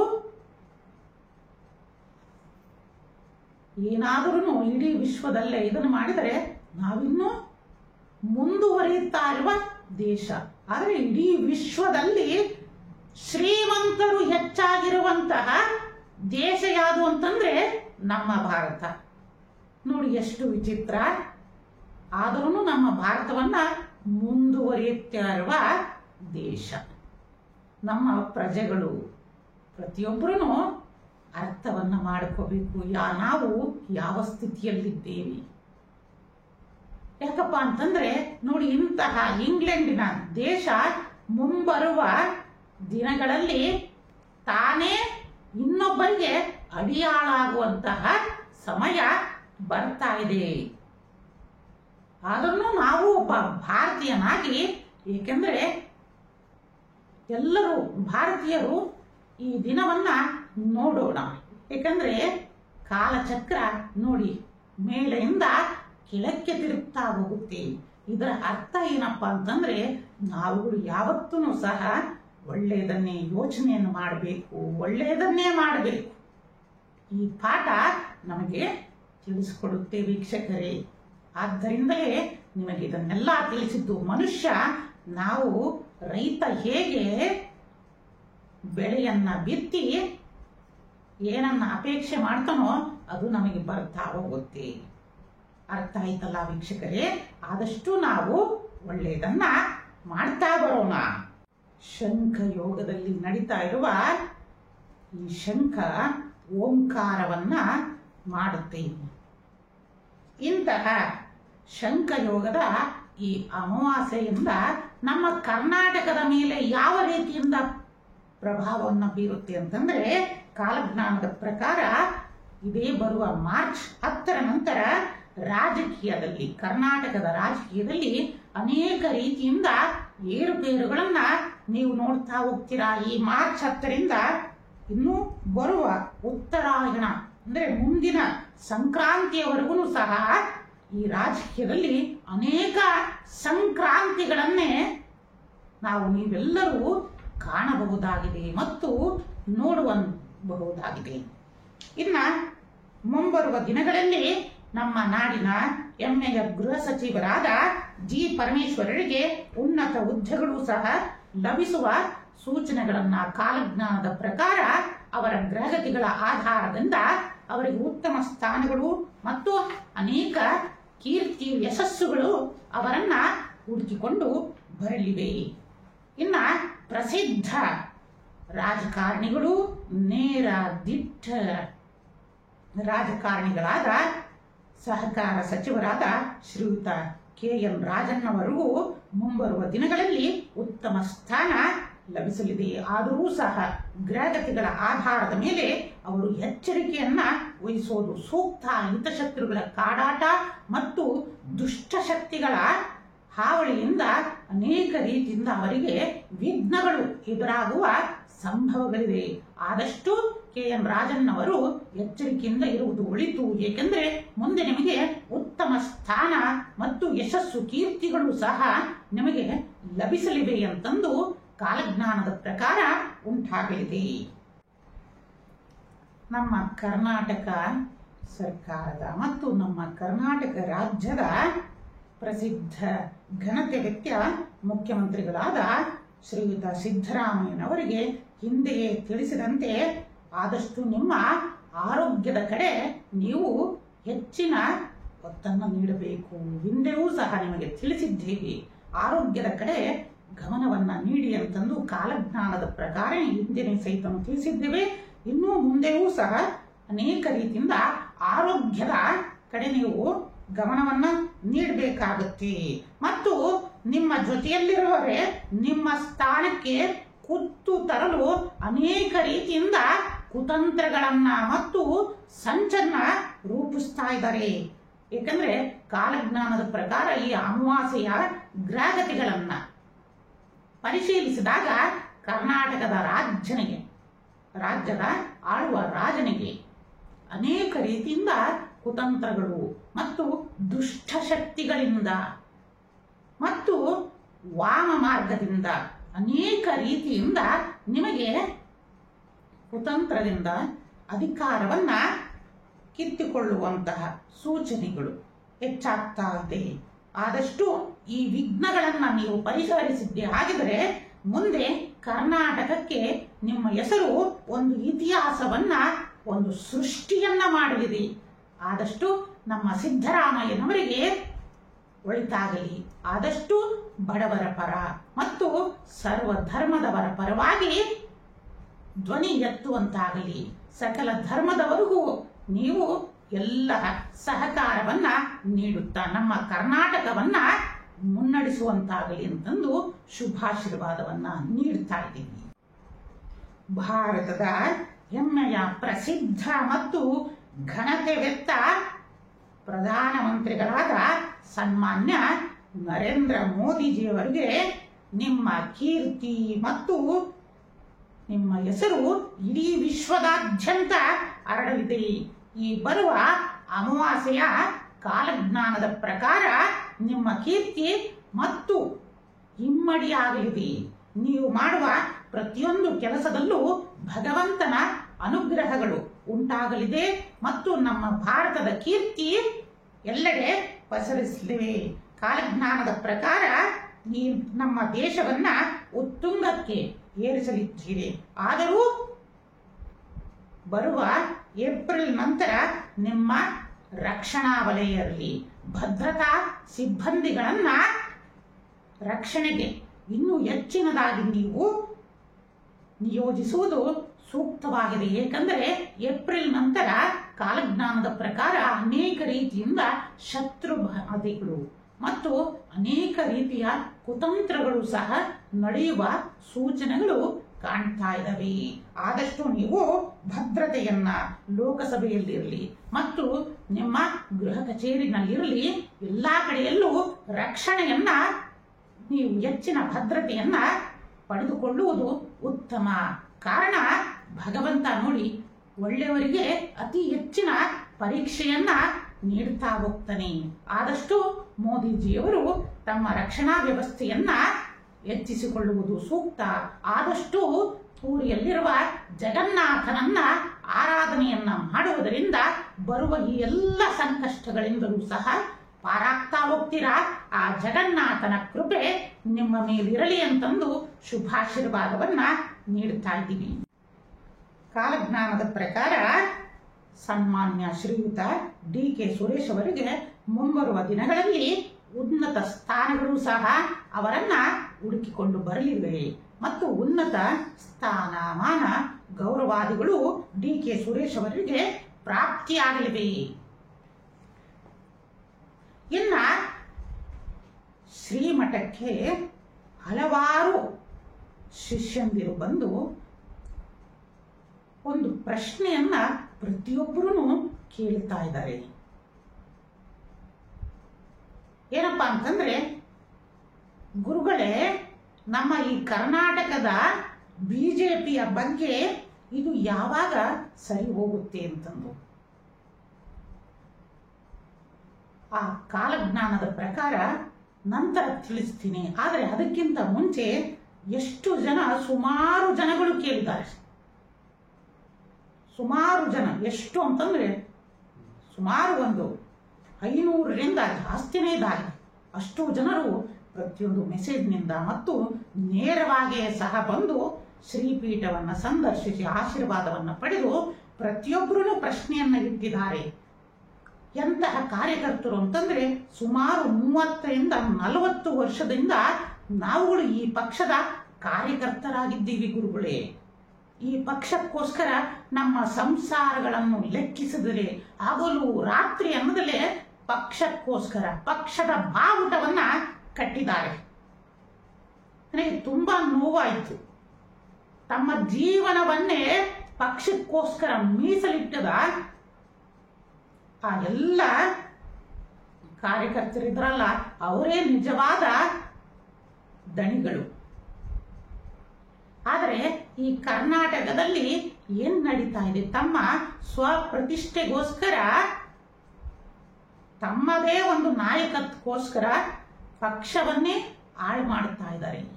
ಯಾಕಪ್ಪ ಹೇಳ್ತಾ ಇದ್ದೀನಿ ಅಂತಂದ್ರೆ, ಇದನ್ನು ಸುಮಾರು 1,000ಕ್ಕಿಂತಲೂ ಹೆಚ್ಚಿನ ಜನ ಶಿಷ್ಯಂದಿರು ಕೇಳಿದ್ದಾರೆ ಈ ಪ್ರಶ್ನೆಯನ್ನ. ಅವರನ್ನು ಒಂದೊಂದು ಕೇಳಿದ್ರೇನೆ ಒಂದೊಂದು ನೋವುಗಳು ಉಂಟಾಗ್ತದೆ. ಏಕೆಂದ್ರೆ ಒಂದು ದಿನದ್ದಲ್ಲ, ಸುಮಾರು 30ರಿಂದ 40 ವರ್ಷಗಳು ಪಕ್ಷಕ್ಕೋಸ್ಕರ ದುಡಿದಿದ್ದಾರೆ ಅಂತಂದ್ರೆ ಒಂದೊಂದು ಸಮಯವು ಬಂಗಾರಕ್ಕಿಂತ ಹೆಚ್ಚಿನ ಸಮಯ. ಅಂತಹ ಸಮಯವನ್ನ ಕೊಟ್ಟಂತಹ ಕಾರ್ಯಕರ್ತರಿಗೆ ಈ ದಿನ ತುಂಬಾ ಬೇಸರ ಉಂಟಾಗ್ತಾ ಇದೆ. ಆ ಪಕ್ಷಕ್ಕೋಸ್ಕರ ನೋಡಿ, ಮಧ್ಯರಾತ್ರಿ ಅನ್ನೋದಲ್ಲೇ ಕೆಲವೊಬ್ರು ಹೇಳ್ತಾರೆ, ಮಧ್ಯರಾತ್ರಿನಲ್ಲೂ ಸಹಿತನೂ ಬುದ್ಧಿ ನಾವುಗಳು ಬಾವುಟವನ್ನ ಕಟ್ಟಿದ್ದೀವಿ, ಬರ್ತೀವಿ ಅಂತಂದ್ರೆ ಇಡೀ ಊರಿಗೆ ಆ ಎಲ್ಲ ಪಕ್ಷದ ಬಾವುಟದಿಂದ ಹಿಡಿದು ಚಿಹ್ನೆಗಳಿಂದ ಹಿಡಿದು ಅಲಂಕಾರವನ್ನ ಮಾಡ್ತಿದ್ವಿ ಊರಿನಲ್ಲಿ ಅಂತಂದು. ಯಾರು ಮಾಡ್ತಾರೆ? ಆದ್ದರಿಂದ ನಿಮ್ಮ ಎಲ್ಲ ಈ ಸ್ವಪ್ರತಿಷ್ಠೆಯಾದ ಜಗಳಗಳನ್ನ, ನಿಮ್ಮ ಸ್ವಾರ್ಥವಾದ ಒಂದು ನಿಮ್ಮ ಮನೆಯಲ್ಲಿ, ನಿಮ್ಮ ಕೋಣೆಗಳಲ್ಲಿ ಬಂಧನಾಗಿಟ್ಟು ನಿಮಗೋಸ್ಕರ ಅವರಿದಾರಲ್ಲ, ಎಷ್ಟೋ ಜನ ಆ ಕಾರ್ಯಕರ್ತರಲ್ಲಿ ಮತ್ತು ಅಭಿಮಾನಿಗಳಿದಾರಲ್ಲ, ಅವರಿಗೋಸ್ಕರ ಯಾರು ನಿಜವಾಗಿ ತ್ಯಾಗವನ್ನ ಮಾಡ್ತಾರೋ ಅಂತವನು ನಿಜವಾದ ನಾಯಕತ್ವನಾಗ್ತಾನೆ. ಆದ್ದರಿಂದ ನೀವೆಲ್ಲರೂ ಸಹ ಆ ಕಾರ್ಯಕರ್ತರ ಮತ್ತು ಅಭಿಮಾನಿಗಳ ಪ್ರೀತಿಗೆ ಸೋಲಬೇಕು. ನಿಮ್ಮ ಸ್ವಪ್ರತಿಷ್ಠೆ ಅಲ್ಲ, ಆ ಸ್ವಪ್ರತಿಷ್ಠೆಯನ್ನ ಬಿಟ್ಟು ಪಕ್ಷದ ಏಳಿಗೆಗೋಸ್ಕರ ಮತ್ತು ದೇಶದ ಉಳಿವಿಗೆ ಮತ್ತು ರಾಜ್ಯದ ಉಳಿವಿಗೋಸ್ಕರ ಯಾರು ತನ್ನ ಎಲ್ಲ ಸ್ವಪ್ರತಿಷ್ಠೆಯನ್ನ ಬದಿಕೊಟ್ಟು ಒಂದು ಹೆಜ್ಜೆ ಮುಂದೆ ಇಡ್ತಾನೋ, ಸ್ವಾರ್ಥರಹಿತವಾದ ಜೀವನಕ್ಕೆ, ಆ ದಿನ ಪ್ರತಿಯೊಬ್ಬ ಕಾರ್ಯಕರ್ತನಿರಲಿ, ಪ್ರತಿಯೊಬ್ಬ ಅಭಿಮಾನಿಗಳು ನಿಮ್ಮನ್ನ ಇನ್ನೂ ಉತ್ತುಂಗಕ್ಕೆ ಏರಿಸ್ತಾರೆ ಅನ್ನೋದನ್ನ ಕಾಲಜ್ಞಾನದ ಪ್ರಕಾರ ನಿಮಗೆ ಒಂದು ಕಿವಿ ಮಾತನ್ನ ತಿಳಿಸ್ತಾ ಇದ್ದೀವಿ. ಆದಷ್ಟು ನೀವುಗಳು ನಮ್ಮ ರಾಜ್ಯದ ಒಳಿತಿಗಾಗಿ, ನಮ್ಮ ದೇಶದ ಒಳಿತಿಗಾಗಿ ಮತ್ತು ಪಕ್ಷದ ಒಳಿತಿಗಾಗಿ ನಿಮ್ಮ ಎಲ್ಲ ಸ್ವಾರ್ಥಗಳನ್ನ ಬದಿಗೊಟ್ಟು ಕಾರ್ಯಕರ್ತನ ಒಂದೊಂದು ಸಮಯಕ್ಕೂ ನೀವುಗಳು ಮೀಸಲಿಟ್ಟಿದ್ದೇ ಆದರೆ ಉತ್ತಮ ನಾಯಕರು ನೀವುಗಳು ಆಗುತ್ತೀರಾ ಅಂತಂದೇಳಿ ಮತ್ತೊಮ್ಮೆ ನಿಮ್ಮೆಲ್ಲರಿಗೂ ಕಿವಿ ಮಾತನ್ನ ತಿಳಿಸುತ್ತಾ, ನಿಮಗೆ ಶುಭವಾಗಲಿ. ಕಾರ್ಯಕರ್ತನಿಗೊಂದು ನೀವುಗಳು ಆ ಕಾರ್ಯಕರ್ತನ ಒಂದೊಂದು ಸಮಯಕ್ಕೂ ನೀವು ಮುಂದೆ ಬೆಲೆಯನ್ನ ನೀಡ್ತೀರಾ ಅಂತಂದೇಳಿ ಮಗದೊಮ್ಮೆ ತಿಳಿಸುತ್ತಾ, ಬನ್ನಿ ಈ ಶಿವರಾತ್ರಿಯ ಮಹತ್ವವನ್ನ ತಿಳಿದುಕೊಳ್ಳೋಣ. ಇನ್ನು ಈ ಶಂಖ ಯೋಗದ ಅಮಾವಾಸ್ಯೆಯ ಫಲಾಫಲದಲ್ಲಿ ಹಿಂದೆ ನಾವು ತಿಳಿಸಿದ್ದೇವೆ, ಶ್ರೇಷ್ಠ ಜಗದ್ಗುರುಗಳ ಕಣ್ಮರೆಯಾಗ್ತಾ ಇದೆ, ನಮಗೂ ಸಹ ತುಂಬಾ ನೋವನ್ನ ಉಂಟು ಮಾಡ್ತಾ ಇದೆ ಅಂತಂದು ಹಿಂದೆಯಿಂದಲೂ ಸಹ ಎಚ್ಚರಿಕೆಯನ್ನು ನೀಡ್ತಾ ಇದ್ದೀವಿ. ಆದರೆ ಕಾಲಜ್ಞಾನದ ಪ್ರಕಾರ ಆ ಸಮಯ ಹತ್ತಿರ ಬರ್ತಾ ಇದೆ.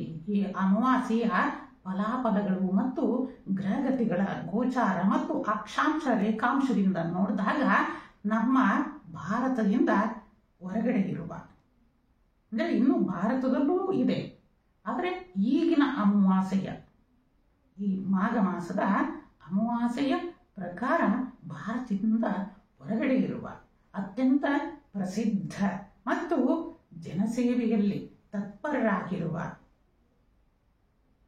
ಧಾರ್ಮಿಕ ಗುರುಗಳಾದ ಶ್ರೀ ಶ್ರೀ ಪೋಪ್ ಅವರು, ವ್ಯಾಟಿಕನ್ ಸಿಟಿಯ ಪೋಪ್ ಫ್ರಾನ್ಸಿಸ್ ಅವರಿಗೆ, ಅಂದರೆ ಅಕ್ಷಾಂಶ ಮತ್ತು ರೇಖಾಂಶದ ಆಧಾರದ ಮೇಲೆ ಹೇಳ್ತಾರಿಂದ ಆದಷ್ಟು ಅವರು ತಮ್ಮ ಆರೋಗ್ಯದ ಕಡೆ ಜಾಗರೂಕತೆಯನ್ನ ವಹಿಸಬೇಕು. ಏಕೆಂದ್ರೆ ಕಾಲಜ್ಞಾನದ ಪ್ರಕಾರ ಮತ್ತು ಗ್ರಹಗತಿಗಳ ಆಧಾರದ ಮೇಲೆ ಧಾರ್ಮಿಕ ಗುರುಗಳಾದ ಇಡೀ ಜನತೆಯನ್ನ ಪೋಷಿಸುತ್ತಾ ಇರುವ ಯೇಸುವಿನ ಪ್ರತಿರೂಪವಾದ ಪೋಪ್ ಫ್ರಾನ್ಸಿಸ್ ಅವರು ತಮ್ಮ ಆರೋಗ್ಯದ ಕಡೆ ಗಮನವನ್ನ ವಹಿಸತಕ್ಕದ್ದು. ಇಲ್ಲ ಅಂತಂದ್ರೆ ಅನೇಕ ರೀತಿಯಿಂದ ಕಂಟಕಗಳನ್ನ, ಅಪಮೃತ್ಯುವಿನ ಬಾಧೆಯನ್ನ ತಿಳಿಸ್ತಾ ಇದೆ. ಆದಷ್ಟು ಸಹ ಅವರಿಗೆ ಪರಮ ಮಂಗಳವನ್ನ ಉಂಟು ಮಾಡಲಿ ಭಗವಂತ. ಆ ಸಿದ್ಧಲಿಂಗೇಶ್ವರರು ದೀರ್ಘಾಯುಷ್ಯವನ್ನ ಕೊಟ್ಟು ಅವರ ಸೇವೆ ಇಡೀ ಸಮಾಜಕ್ಕೆ, ಇಡೀ ವಿಶ್ವಕ್ಕೆ ತಲುಪುವಂತಾಗಲಿ ಅಂತಂದು ನಾವುಗಳು ಸಹ ಪ್ರಾರ್ಥನೆಯನ್ನ ಈ ಶಿವರಾತ್ರಿಯಿಂದ ಮಾಡೋಣ ಅಂತಂದು ಕೇಳ್ತಾ ಇದ್ದೀವಿ. ಈ ಮಾಘ ಮಾಸದ ಕ್ರೋಧಿ ನಾಮ ಸಂವತ್ಸರದಲ್ಲಿ ನಡೀತಾ ಇರುವ ಈ ಮಹಾಶಿವರಾತ್ರಿ ಅತ್ಯಂತ ಉತ್ಕೃಷ್ಟದಾಯಕವಾಗಿದೆ. ಅದರೊಳಗೂ ಧನಿಷ್ಠ ನಕ್ಷತ್ರದಲ್ಲಿ ನಡೀತಾ ಇರುವ ಬುಧವಾರ ನಡೀತಾ ಇರೋದು ಸರ್ವಶ್ರೇಷ್ಠವನ್ನ ತರ್ತಾ ಇದೆ.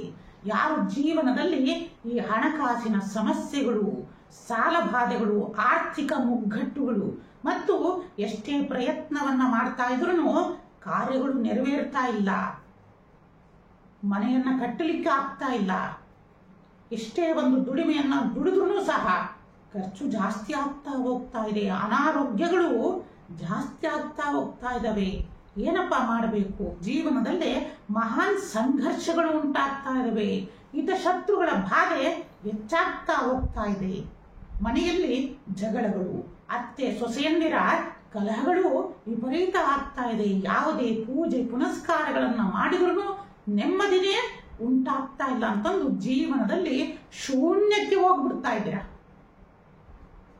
ಅಂತವರಿಗೆಲ್ಲ ಉತ್ಸಾಹವನ್ನ ನೀಡಲಿಕ್ಕೆ ಪರಮಶಿವ ಬರ್ತಾ ಇದ್ದಾನೆ.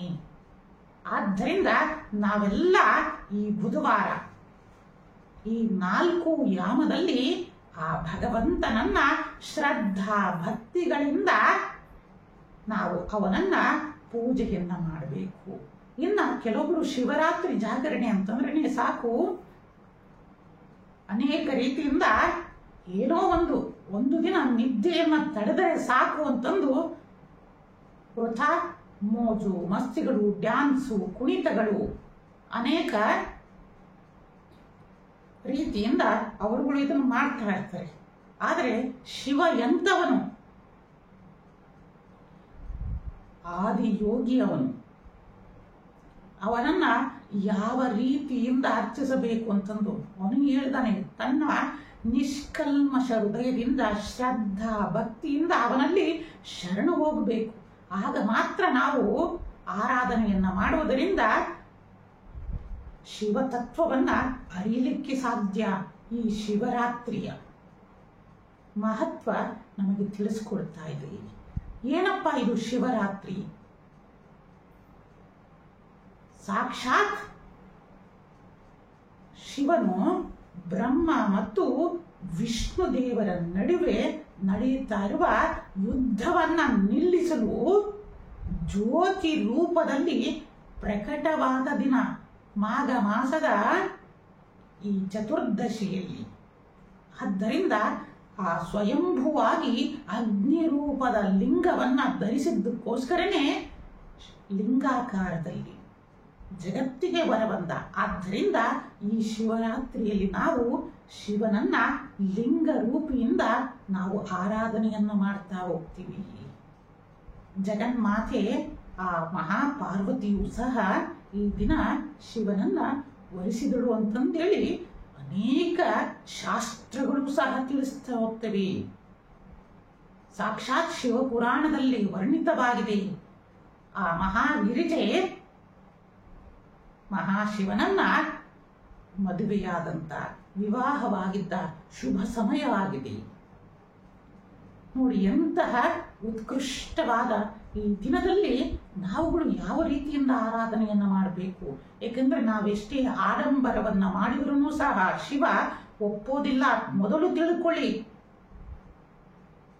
ಏಕೆಂದ್ರೆ ಅವನು ಶುದ್ಧವಾದ ಮನಸ್ಸನ್ನ ಅವನು ಒಪ್ಪೋನು. ನೀವು ಎಷ್ಟೇ ಆಡಂಬರವನ್ನ ತೋರಿದ್ರೂ ಆ ಶಿವ ಒಲಿಯ. ಇದಕ್ಕೆ ಎಷ್ಟೋ ನಿದರ್ಶನವಿದೆ ನೋಡಿ. ಅಂತಹ ಭಕ್ತ ಮಾರ್ಕಂಡೇಯು ಅಲ್ಪಾಯುಗೆ ಚಿರಂಜೀವಿಯತ್ವವನ್ನೇ ಅನುಗ್ರಹವನ್ನ ಮಾಡಿದವನು. ನಾವು ಏನನ್ನ ಕೇಳ್ತೀವಿ ಅದಕ್ಕಿಂತಲೂ ಅಕ್ಷಯವಾದ ಫಲವನ್ನ ನೀಡುವಂತವನೇ ಶಿವ. ಶಿವ ಅಂತಂದ್ರೆ ಮಂಗಳದಾಯಕವಾದದ್ದು. ಶಿವ ಅಂದ್ರೇನೆ ಸರ್ವಮಂಗಳ ರೂಪಿ. ಅವನನ್ನ ಕೆಲವೊಬ್ರು ಏನಂತಾರೆ, ಸ್ಮಶಾನವಾಸಿ, ಅಘೋರಿ, ಸದಾ ಭಸ್ಮ ಲೇಪಿತನಾಗಿದ್ದಾನೆ. ಆದರೆ ಯಜುರ್ವೇದದಲ್ಲಿ ಏನಂತ ತಿಳಿಸ್ತದೆ, ಶಿವ ಅಂದ್ರನೇ ಶೀಘ್ರವಾಗಿ ವರವನ್ನ ಅನುಗ್ರಹಿಸೋನು. ನೋಡಿ ಎಷ್ಟು ಇಡೀ ದೇವತೆಗಳಲ್ಲೇ ಶೀಘ್ರವಾಗಿ ವರವನ್ನ ಅನುಗ್ರಹಿಸೋನು ಯಾರಪ್ಪ ಅಂತಂದ್ರೆ ಈ ಮಹಾಶಿವ. ಇಂತಹ ಶಿವನನ್ನ ನಾವು ಆ ರಾತ್ರಿಯ ಮುಹೂರ್ತದಲ್ಲಿ, ಏಕೆಂದ್ರೆ ನೋಡಿ ಇದರ ಒಂದೇ ಒಂದು ವೈಜ್ಞಾನಿಕವೂ ಅಡಗಿದೆ. 365 ದಿನದಲ್ಲಿ ನಾವು ಅರ್ಧ ದಿನಗಳನ್ನ ನಿದ್ದೆಯಲ್ಲಿ ಕಳೆದಿರ್ತೀವಿ. ನಮ್ಮ ಸನಾತನ ಪರಂಪರೆ ಮತ್ತು ವೈಜ್ಞಾನಿಕವಾಗಿಯೂ ಹೇಳುತ್ತೆ, ವಾರಕ್ಕೆ 1 ದಿನ ಉಪವಾಸವನ್ನಾದರೂ ಮಾಡು, ತಿಂಗಳಲ್ಲಿ 1 ವ್ರತವನ್ನಾದರೂ ಮಾಡು, ಮಾನಸಿಕ ಶುದ್ಧಿಗೋಸ್ಕರ. ವಾರಕ್ಕೆ 1 ದಿನನಾದರೂ ಮೌನವನ್ನು ವಹಿಸು, ಇದರಿಂದ ನಿನ್ನ ಆರೋಗ್ಯ ಉತ್ತಮವಾಗುತ್ತೆ ಅಂತಂದು ನಮ್ಮ ಶಾಸ್ತ್ರಗಳು ತಿಳಿಸುತ್ತೆ. ಹೀಗಾಗಿ ವರ್ಷದಲ್ಲಿ 6 ತಿಂಗಳಿಗಾದ್ರೂ ಆಯ್ತು, 3 ತಿಂಗಳಿಗಾಯ್ತು, ಇಲ್ಲ ವರ್ಷಕ್ಕೆ 1 ಸತಿನಾದ್ರೂ ರಾತ್ರಿಯನ್ನ ಗೆಲ್ಲು ಅಂತಂದು ಹೇಳುತ್ತೆ. ರಾತ್ರಿ ಅಂದ್ರೆ ಏನು? ಅಂಧಕ, ಕತ್ತಲು. ಈ ಕತ್ತಲಲ್ಲೂ ಸಹಿತನು ಅಂದ್ರೆ ನಮ್ಮ ಅಜ್ಞಾನವನ್ನ ದೂಡಿ ಜ್ಞಾನವನ್ನ ನೀಡುವ ಆತ ಯಾರು ಅಂತಂದ್ರೆ ಆ ದಕ್ಷಿಣಾಮೂರ್ತಿ ರೂಪನಾದ ಪರಮಶಿವ. ಇಡೀ ಲೋಕಕ್ಕೆ ಗುರು ಆ ದಕ್ಷಿಣಾಮೂರ್ತಿ. ನಮಗೆ ವೇದಗಳ ಜ್ಞಾನವನ್ನ ನೀಡಿದ, ಸಕಲ ಜ್ಞಾನಗಳನ್ನ ದಕ್ಷಿಣಾಮೂರ್ತಿ ರೂಪದಿಂದ ನೀಡಿದ. ನೋಡಿ, ರಾತ್ರಿಯಲ್ಲಿ ಅನೇಕ ತತ್ವವನ್ನ ಈ ಪ್ರಕೃತಿ ನಮಗೆ ಕಲಿಸ್ಕೊಡುತ್ತೆ. ಯಾರು ನೀವು ರಾತ್ರಿಯಲ್ಲಿ ಎದ್ದು ಪ್ರಕೃತಿಯ ಜೊತೆಗೆ ಒಡನಾಟದಲ್ಲಿರ್ತೀರಾ ಅಂಥವರಿಗೆ ಈ ಅನುಭವ ಉಂಟಾಗ್ತಾ ಇರುತ್ತೆ. ರಾತ್ರಿಯಲ್ಲಿ ಅನೇಕ ನಮ್ಮ ಪಾಸಿಟಿವ್ ವೈಬ್ರೇಷನ್ಸ್ ನೇಚರ್ನಲ್ಲಿ ಅಂತ ವೈಬ್ರೇಷನ್ ಉಂಟಾಗ್ತಾ ಇರುತ್ತೆ. ಅಂತ ವೈಬ್ರೇಷನ್ ನಲ್ಲಿ ನಾವುಗಳು ಸಹ ನಮ್ಮ ಎನರ್ಜಿಯನ್ನ ಅಂದ್ರೆ ಔರಾವನ್ನ ಕ್ರಿಯೇಟ್ ಮಾಡಬೇಕು ಅಂತಂದ್ರೆ ಒಂದು ಸಂಕಲ್ಪವನ್ನ ನಾವು ಪ್ರಕೃತಿಯ ಜೊತೆಗೆ ಬೆರೆಯಬೇಕಂದ್ರೆ, ಪ್ರಕೃತಿ ಅಂದ್ರೆ ಯಾರು?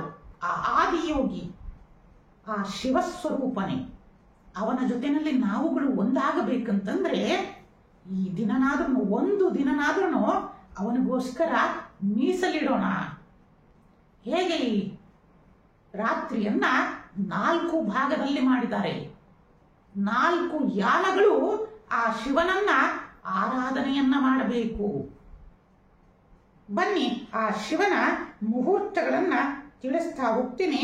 ಪ್ರಥಮ ಯಾಮ ಸಂಜೆ 26ನೇ ತಾರೀಕು ಬುಧವಾರದಂದು ಸಂಜೆ 6 ಗಂಟೆ 34 ನಿಮಿಷದಿಂದ 9 ಗಂಟೆ 37 ನಿಮಿಷದವರೆಗೂ ಪ್ರಥಮ ಯಾಮ ಪ್ರಾರಂಭ ಆಗಿದೆ. ಆದ್ದರಿಂದ ನಮ್ಮ ಈ ಎಲ್ಲ ವೀಕ್ಷಕರಿಗೆ ಮತ್ತು ನಮ್ಮ ಸಮಸ್ತ ಭಕ್ತರಿಂದ ಶಿಷ್ಯರಿಂದರಿಗೆಲ್ಲ ಏನಪ್ಪ ತಿಳಿಸ್ತಾ ಇದ್ದೀನಿ ಅಂತಂದ್ರೆ ಸರಳ ರೀತಿಯಿಂದ. ಯಾಕಂದ್ರೆ ಕೆಲವೊಬ್ರು ಹೇಳ್ತಾರೆ, ಗುರುಗಳೇ ನಮಗೆ ಅಷ್ಟೊತ್ತು ಕುಳಿತುಕೊಳ್ಳಲಿಕ್ಕೆ ಆಗಲ್ಲ, ಅನಾರೋಗ್ಯ ಸಮಸ್ಯೆ ಇದೆ.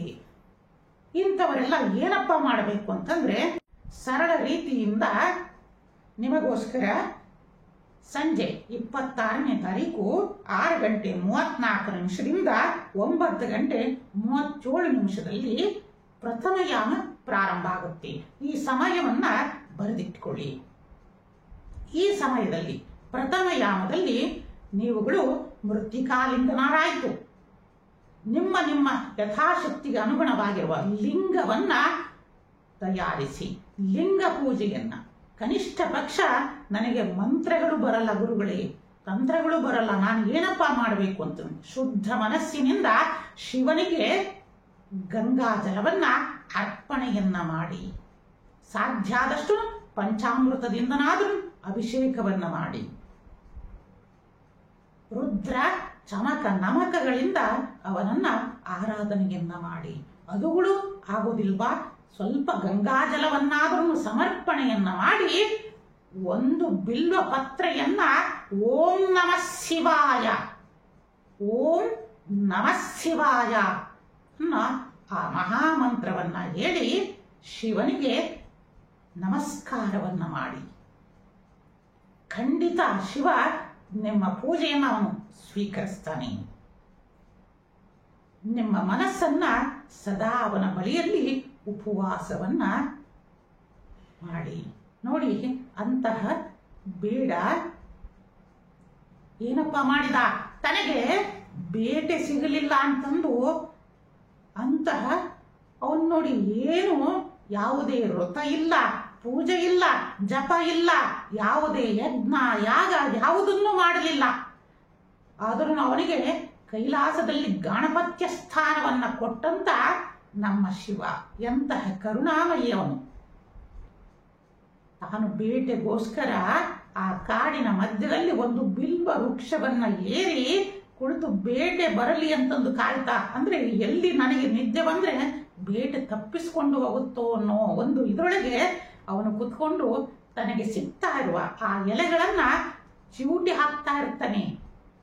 ಆ ಎಲೆ ಎಲ್ಲಿ ಹೋಗ್ತಾ ಇರುತ್ತೆ ಅಂತಂದ್ರೆ ತನಗೆ ಅರಿವಿಲ್ಲದಂತೆ ಆ ಬಿಲ್ವ ವೃಕ್ಷದ ಬಳಿಯಲ್ಲಿದ್ದ ಲಿಂಗದ ಮೇಲೆ ಬೀಳ್ತಾ ಇರುತ್ತೆ. ಒಂದೊಂದು ಪತ್ರೆಯೂ ಸಹ ನೋಡಿ, ಅವನು ಯಾವುದೇ ಸಂಕಲ್ಪ ಇಲ್ಲ, ಅವನಿಗೆ ಶಿವ ಅಂತಂದ್ರೆ ಏನೂ ಗೊತ್ತಿಲ್ಲ. ಅಂತಹ ನಾಸ್ತಿಕನಿಗೂ ಸಹ ತನ್ನ ವರದಾಸ್ತವನ್ನ ನೀಡಿದಾತ ನೋಡಿ.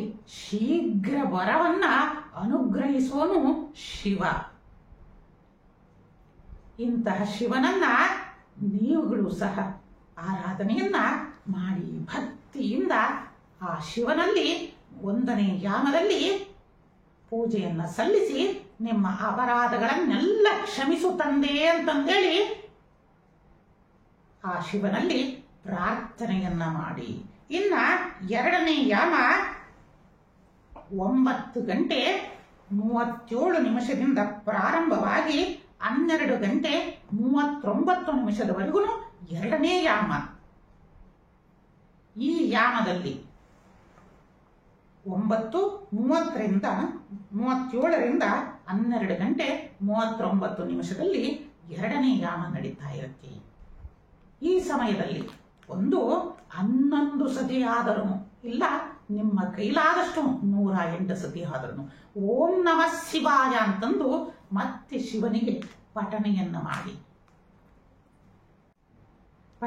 ಮಾಡಿ ಶಿವನಿಗೆ ಮತ್ತೆ ಗಂಗಾಜಲವನ್ನ ಮತ್ತು ಬಿಲ್ವ ಪತ್ರೆಯನ್ನ ಸಮರ್ಪಣೆಯನ್ನ ಮಾಡಿ ಆ ಶಿವನಲ್ಲಿ ಪ್ರಾರ್ಥನೆಯನ್ನ ಮಾಡಿ ನೋಡಿ. ಈ 4 ಯಾಮಗಳು ನಮಗೆ ಧರ್ಮ, ಅರ್ಥ, ಕಾಮ, ಮೋಕ್ಷಗಳನ್ನ ಸೂಚನೆಯನ್ನ ಮಾಡುತ್ತೆ. ಹಾಗಾದ್ರೆ ಕೆಲವೊಬ್ರು ಕೇಳ್ತಾರೆ, ಗುರುಗಳೇ ನನಗೆ ಆ ಸಮಯ ಮೀರಿ ಹೋಯ್ತಂದ್ರೆ ಅದು ತಪ್ಪುತ್ತಾ? ಯಾವುದೂ ತಪ್ಪಲ್ಲ. ಚತುರ್ವಿಧ ಫಲಪುರುಷಾರ್ಥಗಳನ್ನು ನೀಡುವವನು ಆ ಶಿವ. ನೀವು ಯಾವುದೇ ಸಮಯ ಇರಲಿ, ನೀವು ಹೇಗೆ ಇರಿ, ಭಕ್ತಿಯಿಂದ ಶುದ್ಧ ಮನಸ್ಸಿನಿಂದ ಓಂ ನಮಃ ಶಿವಾಯ ಅಂದ್ರೂ ಸಾಕು, ಆ ಯಾಮದ ಪೂಜೆಯನ್ನ ಅವನು ಸ್ವೀಕರಿಸಿಕೊಳ್ತಾನೆ. ವೀಕ್ಷಕರೇ, ಆದ್ದರಿಂದ ಶುದ್ಧ ಮನಸ್ಸಿನಿಂದ ಈ ಪೂಜೆಯನ್ನ ಮಾಡಿ. ಇನ್ನ ನಿಶಿತ ಕಾಲ ಮುಹೂರ್ತ ಪೂಜೆ ಶಿವನಿಗೆ ಅತ್ಯಂತ ಶ್ರೇಷ್ಠವಾದದ್ದು. ಈ ದಿನ ನಿಶಿತ ಕಾಲ ಮಧ್ಯರಾತ್ರಿ 12 ಗಂಟೆ 15 ನಿಮಿಷಕ್ಕೆ ಪ್ರಾರಂಭವಾಗಿ 1 ಗಂಟೆ 4 ನಿಮಿಷದವರೆಗೂ ನಿಶಿತ ಮುಹೂರ್ತ ಪೂಜೆ ಇದೆ. ಈ ದಿನದಲ್ಲಿ ಆ ಸಮಯದಲ್ಲಿ ಶಿವನಿಗೆ ಗಂಗಾಜಲವನ್ನ ಅರ್ಪಣೆಯನ್ನ ಮಾಡಿ ಕರ್ಪೂರಾರ್ತಿಗಳಿಂದ ಸ್ವಾಮಿಗೆ ಬೆಳಕನ್ನ ತೋರಿಸುವುದರಿಂದ ನಮ್ಮ ಜೀವನದಲ್ಲಿ ಉಂಟಾಗಿರುವ ಅನೇಕ ಕತ್ತಲನ್ನ ಕಳೀತಾನೆ. ನಮ್ಮ ಜೀವನಕ್ಕೆ ಅವನು ಬೆಳಕನ್ನು ತೋರಿಸ್ತಾನೆ. ಆದಷ್ಟು ಈ ನಿಶಿತ ಮುಹೂರ್ತದ ಪೂಜೆಯನ್ನು ಸಹಿತನೊಪ್ಪನೆ. ನಂತರ ನಾವು 3ನೇ ಯಾಮಕ್ಕೆ, ಇನ್ನು 3ನೇ ಯಾಮದ ಪೂಜಾ ಮುಹೂರ್ತ ರಾತ್ರಿ 12:39 ಪ್ರಾರಂಭವಾಗಿ 3:42 3ನೇ ಯಾಮದ ಪೂಜೆ ಇರುತ್ತೆ. ಈ ಯಾಮದಲ್ಲೂ ಸಹ ನೀವುಗಳು ಶುದ್ಧ ಮನಸ್ಸಿನಿಂದ ಓಂ ನಮಃ ಶಿವಾಯ ಈ ಮಹಾಮಂತ್ರವನ್ನ ಜಪವನ್ನ ಮಾಡಿ, ಶಿವನಿಗೆ ಗಂಗಾಜಲವನ್ನ ಅರ್ಪಣೆಯನ್ನ ಮಾಡಿ. 5 ನಿಮಿಷ ಪೂಜೆಯನ್ನು ಮಾಡಿದರೂ ಸಾಕು. ಈ ಸಮಯದಲ್ಲಿ ಖಂಡಿತ ಶಿವ ನಿಮ್ಮ ಪೂಜೆಯನ್ನ ಸ್ವೀಕರಿಸಲಿ ಅಂತಂದು ನಾವುಗಳು ಸಹ ಪ್ರಾರ್ಥನೆಯನ್ನ ಸಲ್ಲಿಸ್ತಾ ಹೋಗ್ತೀವಿ. ಇನ್ನ 4ನೇ ಯಾಮದ ಪೂಜೆ 3:42 ಪ್ರಾರಂಭವಾಗಿ 6:45 4ನೇ ಯಾಮದ ಪೂಜೆ ಇರುತ್ತೆ. ಈ ಸಮಯದಲ್ಲೂ ಸಹ ನಾವು ಶಿವನಿಗೆ ಗಂಗಾಜಲವನ್ನ, ಕ್ಷೀರವನ್ನ ಅರ್ಪಣೆಯನ್ನ ಮಾಡಿ, ಬಿಲ್ವ ಪತ್ರೆಯನ್ನ ಸಮರ್ಪಣೆಯನ್ನ ಮಾಡಿ ಓಂ ನಮಃ ಶಿವಾಯ ಈ ಮಹಾಮಂತ್ರವನ್ನ ಸಮರ್ಪಣೆಯನ್ನ ಮಾಡಿ ಅನನ್ಯವಾಗಿ ಅವನಲ್ಲಿ ಶರಣು ಹೋಗಿ, ಭಕ್ತಿಯಿಂದ ಶರಣು ಹೋಗಿ. ಯಾಕಂದ್ರೆ ಶಿವನಿಗೆ ಭಕ್ತಿಗಿಂತ ಮಿಗಿಲಾದದ್ದು ಬೇರೆ ಏನೂ ಇಲ್ಲ ವೀಕ್ಷಕರೇ. ಯಾಕಂದ್ರೆ ಕೆಲವೊಂದು ಕಡೆ ಎಲ್ಲ ಹೇಳ್ತಾರೆ, ಆದ್ರೆ ಸಕಲ ವೇದಗಳು ಸಾಕ್ಷಾತ್ ಶಿವನೇ ಏನಪ್ಪ ಹೇಳಿದಾನೆ ಅಂತಂದ್ರೆ ಅವನ ಬಾಯಿಂದನೇ ಅವನಿಗೆ ನಿರ್ಮಲವಾದ ಭಕ್ತಿಯೊಂದನ್ನ ಬಿಟ್ಟು ಬೇರೆ ಏನೂ ಇಲ್ಲ. ಇದನ್ನ ಮೊದಲು ಪ್ರತಿಯೊಬ್ಬ ವೀಕ್ಷಕರು ಅರ್ಥವನ್ನು ಮಾಡಿಕೋಬೇಕು. ತಾವುಗಳು ಸಹ ಈ 4 ಯಾಮದಲ್ಲಿ ಜಾಗರಣೆಯನ್ನ ಆಚರಿಸಬೇಕು. ಏಕಪ್ಪ ಅಂತಂದ್ರೆ ಜಾಗರಣೆಯ ಅರ್ಥನೇ ಜಾಗೃತಿ. ನಮ್ಮನ್ನ ನಾವು ಜಾಗೃತಿಯನ್ನ ಮಾಡಲಿಕ್ಕೆ ನಮ್ಮಲ್ಲಿರುವ ಈ ಎಲ್ಲ ಚಕ್ರಗಳನ್ನ ಜಾಗೃತಿಯನ್ನ ಮಾಡ್ಕೋಬೇಕು. ನಮ್ಮನ್ನ ನಾವು ಅರ್ಥವನ್ನ ಮಾಡಿಕೊಳ್ಳುವ ತತ್ವ ಶಿವತತ್ವ. ಈ ದಿನ ಆಧುನಿಕತೆಯಲ್ಲಿ ನಾವುಗಳು ಶಾಸ್ತ್ರಗಳನ್ನ, ವೇದಗಳನ್ನ ಮರೆತು ನಮಗೆ ತಿಳಿದಂಗೆ ಪೂಜೆಯನ್ನ ಮಾಡ್ತಾ ಹೋಗ್ತಾ ಇದ್ದೀವಿ. ಅದು ತಪ್ಪು. ವೇದ, ಶಾಸ್ತ್ರ, ಸ್ಮೃತಿಗಳಲ್ಲಿ ಏನನ್ನ ತಿಳಿಸಿದೆಯೋ ಅದನ್ನ ಮಾತ್ರ ನಾವು ಆರಾಧನೆಯನ್ನ ಮಾಡಿದಾಗ ಮಾತ್ರ ಆ ಅಶುತೋಷನಾದ ಭಗವಂತ ಭೋಲೆನಾಥ ನಮ್ಮ ಮೇಲೆ ಪ್ರಸನ್ನನಾಗ್ತಾನೆ. ಹೇಳ್ತಾರೆ ಹೊರತು ಈ ದಿನ ನಾವು ವಿಶ್ವನಾಥನ ಬಳಿನಲ್ಲಿ ಹೋದ್ವಿ, ಅಲ್ಲಿ ಹೋಗಿದ್ದೆ, ಇಲ್ಲಿ ಹೋಗಿದ್ದೆ, ಅಷ್ಟು ಗ್ರ್ಯಾಂಡ್ ಆಗಿ ಫಂಕ್ಷನ್ ಮಾಡಿದ್ವಿ. ಶಿವನ ಚರಿತ್ರೆಯಲ್ಲಿ ಬರೋದು ಅವನು ಎಂತೆಂತಹ ಭಕ್ತರನ್ನ ಉದ್ಧಾರವನ್ನ ಮಾಡಿದ್ದಾನೆ ಅಂತಂದ್ರೆ ನೀವುಗಳು ಆ ಶಿವಪುರಾಣವನ್ನ ಓದಿದಾಗ ಗೊತ್ತಾಗುತ್ತೆ. ಎಂತಹ ಆಡಂಬರದಿಂದ ಅರ್ಚನೆಯನ್ನ ಮಾಡಿದವನಿಗೂ ಒಲಿಯದವನು. ಇಂತಹ ಶಿವನನ್ನ ನಾವು ಯಾವ ರೀತಿಯಿಂದ ಒಲಿಸ್ಕೋಬೇಕು ಅನ್ನೋದನ್ನ ಮುಂದಿನ ಈ ಶಿವರಾತ್ರಿಯ ಸಂಚಿಕೆಯಲ್ಲಿ ಶಿವನ ಬಗ್ಗೆನೇ ವಿಶೇಷವಾಗಿ ನಿಮಗೆ ತಿಳಿಸ್ತಾ ಹೋಗ್ತೀನಿ ವೀಕ್ಷಕರೇ. ಅನೇಕ ರೀತಿಯಿಂದ ಈ ಹಣಕಾಸಿನ ಸಮಸ್ಯೆಗಳಿರಲಿ, ಸಾಲಬಾಧೆಗಳ ಸಮಸ್ಯೆಗಳಿರಲಿ ಮತ್ತು ರಾಜಕೀಯದ ಅಧಿಕಾರವನ್ನ ಎಷ್ಟೇ ಪ್ರಯತ್ನ ಪಟ್ಟರೂ ಸಿಗ್ತಾ ಇಲ್ಲ ಮತ್ತು ಯಾವುದೇ ವ್ಯಾಪಾರದಲ್ಲಿ ಲಾಭಗಳು ಉಂಟಾಗ್ತಾ ಇಲ್ಲ ಮತ್ತು ಅನೇಕ ವಿವಾಹ ಕಾರ್ಯದಲ್ಲಿ ವಿಘ್ನಗಳೇ ಉಂಟಾಗ್ತಾ ಹೋಗ್ತಾ ಇದೆ. ಎಷ್ಟೇ ಪ್ರಯತ್ನ ಪಟ್ಟರೂ ಕಲ್ಯಾಣ ಕಾರ್ಯಗಳು ನಡೀತಾ ಇಲ್ಲ ಮನೆಯಲ್ಲಿ ಅನ್ನೋರಿಗೆ ಶ್ರೀಮಠದಲ್ಲಿ, ಶ್ರೀ ಸಿದ್ಧಲಿಂಗೇಶ್ವರ ಗದ್ದಿಗೆ ಮಠದಲ್ಲಿ ಪವರ್ ಟಿವಿಯ ವತಿಯಿಂದ ಲೋಕ ಕಲ್ಯಾಣಕ್ಕೋಸ್ಕರ ಮತ್ತು ಸಮಸ್ತ ಭಕ್ತ ಜನರ ಮತ್ತು ಶಿಷ್ಯ ಕೋಟಿಯ ಕಲ್ಯಾಣಕ್ಕೋಸ್ಕರ ಏನಪ್ಪ ಉಂಟಾಗ್ತದೆ ಅಂತಂದ್ರೆ ಮಹಾಕಾಮೇಶ್ವರ ಮತ್ತು ಮಹಾಕಾಮೇಶ್ವರಿಯ ಕಲ್ಯಾಣವನ್ನ ನಡೆಸ್ತಾ ಇದ್ದೀವಿ ವೀಕ್ಷಕರೇ. ಆದಷ್ಟು ಈ ಮಹಾಕಾಮೇಶ್ವರ ಮತ್ತು ಮಹಾಕಾಮೇಶ್ವರಿಯ ವಿವಾಹ ಕಾರ್ಯದಲ್ಲಿ ತಾವೆಲ್ಲರೂ ಪಾಲ್ಗೊಂಡು ಆ ತಾಯಿ ಮಹಾಕಾಮೇಶ್ವರಿಯ ಅನುಗ್ರಹ ನಿಮ್ಮೆಲ್ಲರಿಗೂ ಉಂಟಾಗಲಿ ಅಂತಂದೇಳಿ ಕೇಳ್ತಾ ಈ ಮಹಾ ಕಾರ್ಯಕ್ಕೆ ತಾವೆಲ್ಲರೂ ಸಕುಟುಂಬ ಸಪರಿವಾರವಾಗಿ ಆಗಮಿಸಿ ಶಾಸ್ತ್ರೋಕ್ತ ವಿಧಾನದಿಂದ ಯಾವುದೇ ಆಡಂಬರ ಇಲ್ಲದಲೆ ನಿರ್ಮಲವಾದ ಭಕ್ತಿಯಿಂದ ಆ ಭಗವಂತನನ್ನ ಆರಾಧನೆಯನ್ನ ನಾವು ಈ ದಿನ ಮಾಡಬಹುದು ಅನ್ನೋ ಎಲ್ಲ ಭಕ್ತರಿಗೂ ಸ್ವಾಗತವನ್ನ ಕೋರ್ತಾ ಇದ್ದೀನಿ. ಅಂತಹ ಭಕ್ತರೆಲ್ಲ ಆಗಮಿಸಿ ಆ ಪರಮಶಿವ ಮಹಾಕಾಮೇಶ್ವರನ ರೂಪದಲ್ಲಿ ಆಗಮಿಸಿ ಆ ಮಹಾಕಾಮೇಶ್ವರಿಯನ್ನ ವರಿಸುವಂತಹ ಶುಭ ದಿನವನ್ನ ನಾವು ನೀವೆಲ್ಲ ಆ ಕಾರ್ಯಕ್ರಮದಲ್ಲಿ ಪಾಲ್ಗೊಂಡು ಯಾವುದೇ ಆಡಂಬರ ಇಲ್ಲದಲೇ ಆ ಪರಮದಯಾಳು ಆ ಪಾರ್ವತಿ ಪರಮೇಶ್ವರರ ಅನುಗ್ರಹವನ್ನ ಪಡೆಯೋಣ ಅಂತಂದೇಳಿ ನಿಮ್ಮೆಲ್ಲರಿಗೂ ಸಹ ತಿಳಿಸುತ್ತಾ ಪರಮದಯಾಳು ಶ್ರೀ ಸಿದ್ಧಲಿಂಗೇಶ್ವರರು ಜಗನ್ಮಾತೆಯಾದ ಇಷ್ಟಕಾಮೇಶ್ವರಿ ದೇವಿ ನಿಮ್ಮೆಲ್ಲರಿಗೂ ಪರಮ ಮಂಗಳವನ್ನ ಉಂಟು ಮಾಡಲಿ, ನಿಮ್ಮೆಲ್ಲ ಮನೋಭಿಲಾಷೆಗಳು ಪೂರ್ಣವಾಗಲಿ ಅಂತಂದೇಳಿ ಹೇಳುತ್ತಾ ಓಂ ನಮಃ ಶಿವಾಯ.